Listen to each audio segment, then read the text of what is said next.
Bonjour, moi c'est Virginie, auteure du roman Namata, là où tout commence, dans lequel je vous livre mon histoire entre le Brésil, l'Afrique et l'Europe. Initiée dans une tradition afro-brésilienne depuis plus de 10 ans, je suis aujourd'hui accompagnatrice spirituelle multiculturelle. J'invite chacun et chacune à initier son pèlerinage intérieur pour trouver sa propre foi. Dans ce podcast, on parle religion, spiritualité sans langue de bois, sans tabou et dans le respect indispensable des croyances de chacun. Le besoin de rites, ou pourquoi nous sommes en manque de rites dans notre société occidentale. Le rite, c'est quoi ? C'est une cérémonie. Cette cérémonie va respecter un certain nombre de règles, de codes, de coutumes liées à une culture. Par culture, j'entends l'univers dans lequel vous évoluez. Ça peut être un rite familial ou dans la société même dans laquelle vous vivez. On va identifier 2 types de rites. Le rite de passage qui fait la transition d'un état à une autre. Le passage de la nouvelle année, le passage d'une personne d'un état, le rite de passage du jeune adolescent vers l'état d'adulte. Il y aura l'autre rite, qui est le rite initiatique, qui est une forme symbolique. C'est une forme de mort symbolique dans lequel il va y avoir une renaissance.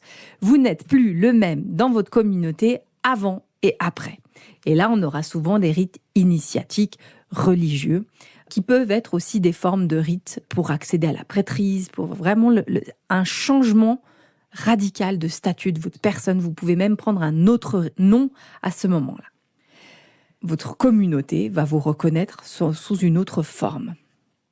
Ce podcast va rester dans un niveau général sur le sens du rite, mais après on pourra descendre sur les différents types de rites. Les rites peuvent être très variés, aussi bien solennels que festifs. Ils peuvent être gérés par une autorité supérieure ou mis en place par le collectif. Ça peut être une fête complètement horizontale. Je vais prendre l'exemple d'un rite que nous avons gardé dans notre culture occidentale pour bien illustrer mes propos. Il y a un rite sur lequel vous êtes sûr d'avoir participé et potentiellement un jour vous allez vous-même être acteur de ce rituel. C'est le rituel du mariage. Le mariage est un rituel de passage par excellence. Vous allez célébrer votre passage du statut de célibataire à cette transition de personne mariée. Vous allez pouvoir le célébrer dans un monde profane et dans un monde sacré.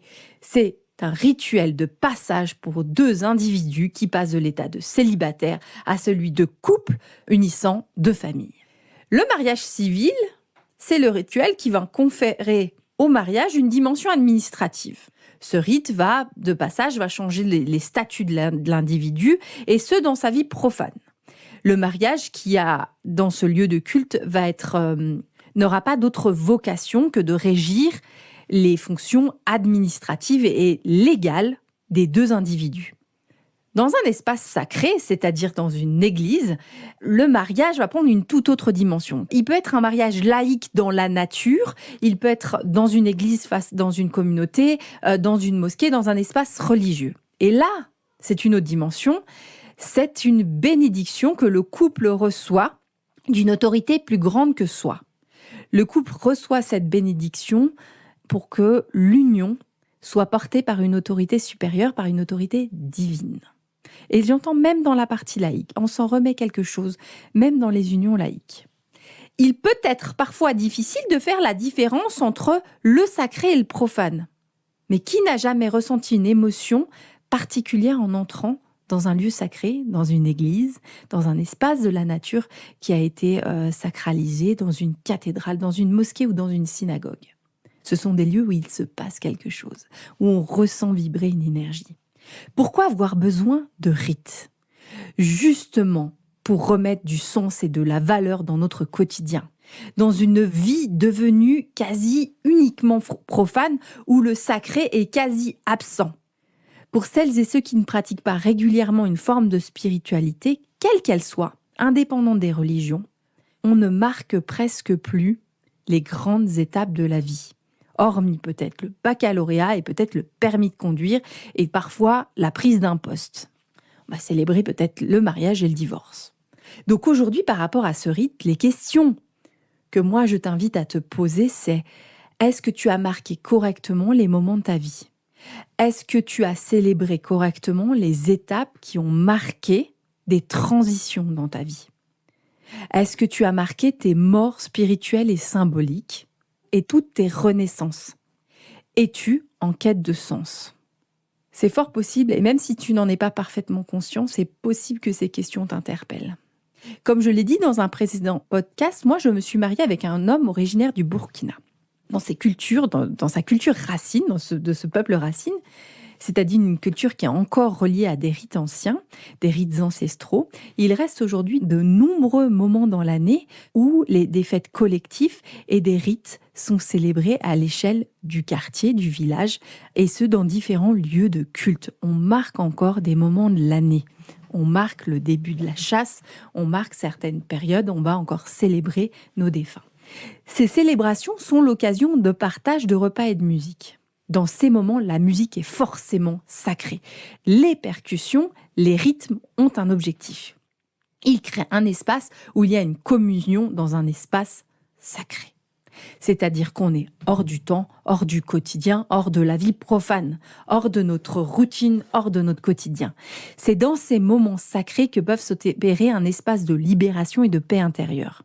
Ces moments peuvent réguler les énergies, les tensions que le village, ou plus spécifiquement cette communauté, a pu rencontrer entre deux cérémonies. La danse, qui devient une forme de transe, d'état modifié de conscience, permet d'évacuer et de nettoyer une partie de l'âme et du mental via le corps physique pour avoir une forme de libération intérieure, une paix intérieure. Je vais prendre maintenant l'exemple, pour illustrer mes propos, des raves.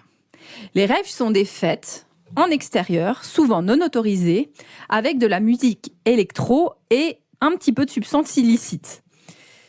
Sans vouloir cautionner évidemment la prise de stupéfiants, derrière on peut regarder qu'est-ce qu'il y a comme intention.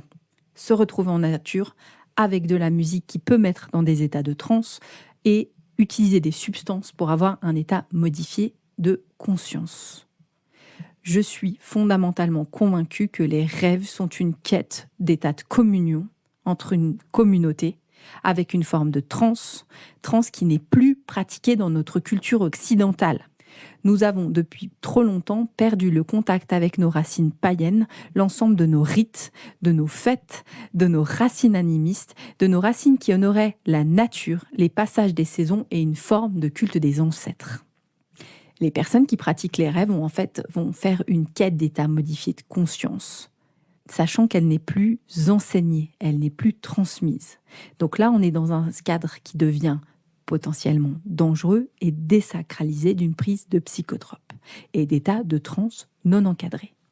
Dans un cadre sacré, il est possible d'avoir avec une personne initiée pour un chaman, toutes sortes il y a même dans d'autres traditions, la musique par la percussion, l'état modifié de conscience par la transe. Et plus ou moins, ou pas, il y a peut-être parfois même pas besoin, comme dans les danses soufis, d'usage de plantes. Parce qu'il y a, je crois, fondamentalement quelque chose qui est aux confins de nos racines où nous sommes en quête de cette transe. Il est possible de porter un autre regard sur la consommation de drogue, sur les personnes dépendantes, qui seraient des personnes plus en quête de sens, d'ouverture, d'autres formes de réalité, malheureusement non cadrées, dans un cadre non sacré. Cette pratique est évidemment dangereuse, et tant pour le corps physique que psychologique, que même spirituel.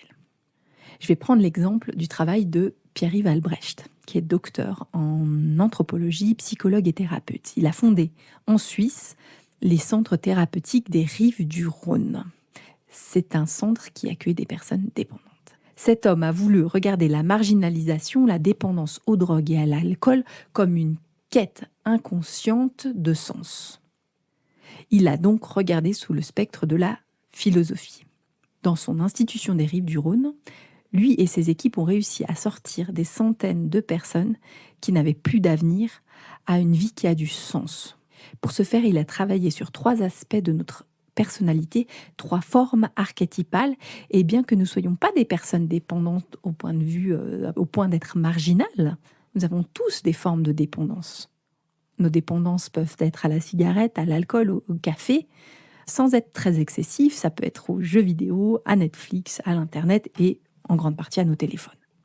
Nous fuyons notre réalité en allant chercher d'autres réalités via nos téléphones. Pour remettre du sens, il propose 3 archétypes, les 3 représentations qu'il faudrait nourrir tous les jours.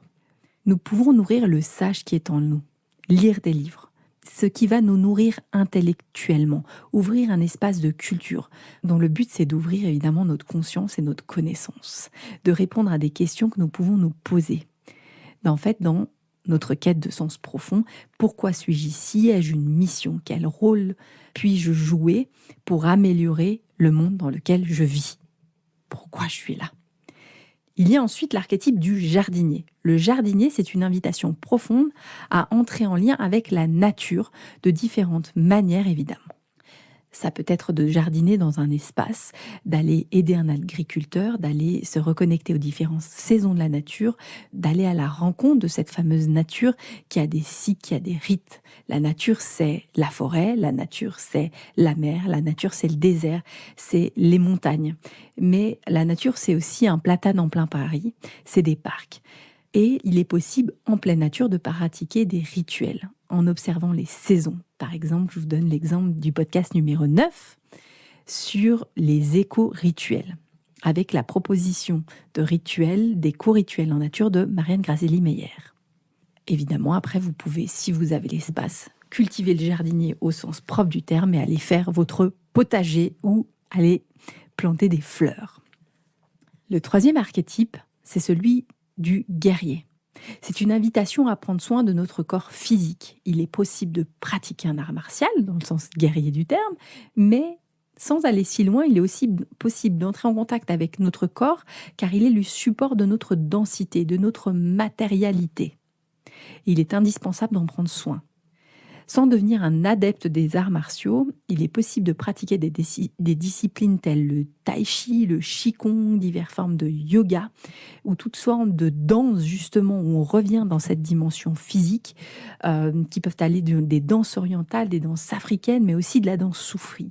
La liste n'est évidemment pas exhaustive, mais c'est une invitation à revenir se reconnecter à notre dimension physique dans un respect. Quand on va danser, en général, on est avec l'autre, donc respect du corps de l'autre, respect de son propre corps, de sa propre force, de sa propre capacité. Nous sommes notre guerrier intérieur, nous pouvons développer notre guerrier intérieur, notre guerrière intérieure. Voici donc une proposition pour remettre chacun et chacune du sens dans notre vie, avec cette petite idée de ces 3 archétypes que nous pouvons nourrir un petit peu tous les jours, pour permettre aussi de prendre du recul sur une situation complexe que nous traversons, une situation mondiale incompréhensible. C'est une proposition de remettre du sens, de remettre du sacré dans votre vie tellement profane, dans une vie tellement profane, de remettre du sacré dans votre quotidien, dans notre quotidien, par des toutes petites touches. Nous arrivons au terme de ce podcast. Dans ce podcast, je vous expliquais ce qu'était un rite, quelles étaient les différentes formes et pourquoi aujourd'hui, notre société occidentale retrouve des formes de rites profanes parce qu'elle a perdu les connexions avec les rites sacrés.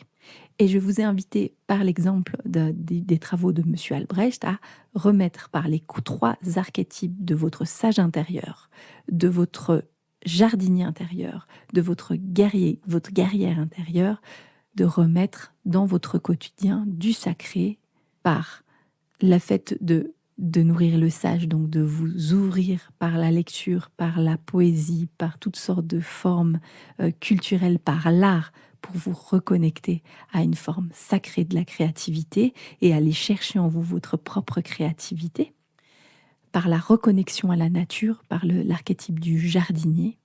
Et là, je vous invite à réécouter mon podcast numéro 9 et l'archétype de la guerrière, de guerrier, et pour aller vous reconnecter à votre corps, pour aller lui redonner vie et prendre pleinement la force de votre dimension matérielle. C'est donc cette invitation à remettre quelques aspects sacrés dans votre vie. J'espère que ce podcast vous a plu. Je vous invite, si vous avez envie de pousser plus loin les questions de rites, de trouver dans mon livre Namata où je détaille des rites de passage et des rites initiatiques. Donc Namata, là où tout commence, que vous trouverez sur Amazon et sur le site de la FNAC. Je vous souhaite une toute belle continuation de journée et recevez toutes mes bénédictions.